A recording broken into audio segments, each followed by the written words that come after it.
नमस्कार, मी निर्जला. न्यूज 24 सह्याद्रीमध्ये तुमचं स्वागत. तर पाहूयात आताच्या घडीची मोठी बातमी.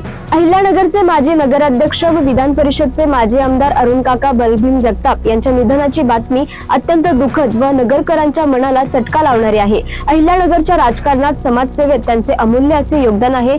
काकांचे आज दिनांक 2 मे रोजी अल्पशा आजाराने निधन झाले. पुणे येथील एका खासगी रुग्णालयात उपचार सुरू असताना त्यांची प्राणज्योत मालवली. ते 67 वर्षांचे होते. अरुण काकांच्या निधनाच्या वृत्ताने अहिल्यानगर शहरासह जिल्ह्यात शोककळा पसरली आहे. अरुण काका जगताप यांचं पार्थिव राहत्या घरी सारसनगर येथे अंतिम दर्शनासाठी ठेवण्यात येणार असून त्यांच्या पार्थिवावर अहिल्यानगर येथील स्मशानभूमीत अंत्यसंस्कार करण्यात येणार आहेत. मागील काही दिवसांपासून पुणे येथे खासगी रुग्णालयात अतिदक्षता विभागात त्यांच्यावर उपचार चालू होते. तज्ञ डॉक्टर त्यांच्यावर उपचार करत होते. आज त्यांची प्राणज्योत मालवली. अरुण काका जगताप हे नगरच्या राजकारणात आणि समाजकारणात काका नावाने परिचित होते.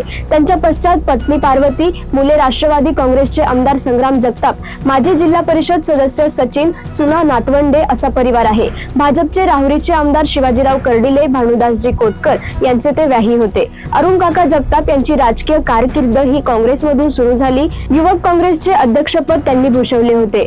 अहमदनगर पालिकेचे नगराध्यक्षपदही त्यांनी भूषवले आहे. जिल्हा क्रिकेट संघटनेचे ते अध्यक्ष होते. तसेच गुणे आयुर्वेद शैक्षणिक संस्थेचे ते अध्यक्ष होते. अरुण काका जगताप हे राष्ट्रवादी काँग्रेसकडून सलग 2 वेळा स्थानिक स्वराज्य संस्थेतून विधान परिषदेवर निवडून गेले होते. काकांच्या निधनाच्या वृत्ताने नगरकरांवर शोककळा पसरली आहे.